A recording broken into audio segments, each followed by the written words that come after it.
پاکستان کی تاریخ کا اگر تجزیہ کیا جائے تو پاکستان کی اس وقت جو معاشی اور سیاسی صورتحال ہے اس کی تباہی کی ذمہ دار پاکستانی فوجی مافیا ہے، جنہوں نے ہمیشہ ملٹری بریڈ اپنی پولیٹیکل فرمیں بنائی۔ اگر اس کو تاریخی تناظر میں دیکھیں تو ایوب خان نے مسلم لیگ کو فنکشنل مسلم لیگ کے تحت ایک بی ٹیم بنایا، پھر بھٹو کو ڈیولپ کیا، بھٹو کو مارا، پھر آپ نے ضیاء الحق کے دور کے اندر دیکھیں انہوں نے نواز شریف کو پالا، نواز شریف کو ذلیل کیا، پھر زرداری کو پالا، اور اس کے بعد عمران خان صاحب کو پالا، اب اس عمران خان صاحب کو ذلیل کر رہے ہیں۔ تو پاکستان کا ایک المیہ یہ ہے کہ دنیا میں ہر ملک نے فوج رکھی ہوئی ہے، اور پاکستانی فوج نے پورا ملک رکھا ہوا ہے، جس کے زیر اطاعت جو ہے وہ عدلیہ ہے، جج فوج کے ملازم،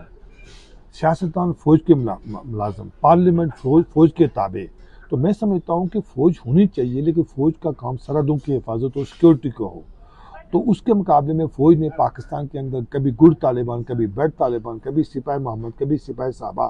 کبھی ایم کیو ایم کو بنا رہے ہیں، کبھی مار رہے ہیں۔ تو یہ پورا اگر سیاسی طور پہ تجزیہ کیا جائے تو میرے نقطہ نظر میں پاکستان کی تباہی کی ذمہ دار فوج ہے، اور خالی فوج نے تباہی نہیں کیا لیکن انہوں نے اپنے معاشی ایسٹ بڑھے۔ آج پاکستان کی سب سے بڑا انڈسٹری جو ہے وہ فوج کے پاس ہے، عسکری سمٹ،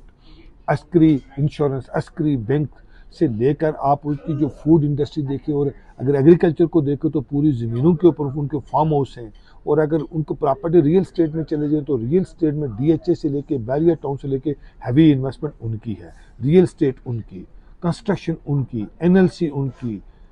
ساری ملک کے اندر ان کے تعلیمی ادارے ان کے۔ تو یہ پورا ایک مافیا ہے جس کے خلاف عوام کو اگر عوام کی آزادی کے لیے ضروری ہے کہ فوجی کو بیرکوں میں بھیجے اور عوام متحد ہو، اور ہندوستان کی طرح جو وہ جمہوریت کو ڈیولپمنٹ کے لیے ضروری ہے کہ بلوچستان کے عوام، پنجاب کے عوام، سندھ کے عوام اور پختونخوا کے عوام اکٹھے ہو کر پاکستان کی فوجی مافیا سے، جنرلوں سے، جاگیرداروں سے، جہادیوں سے اور ججوں سے قوم کو آزاد کروائیں۔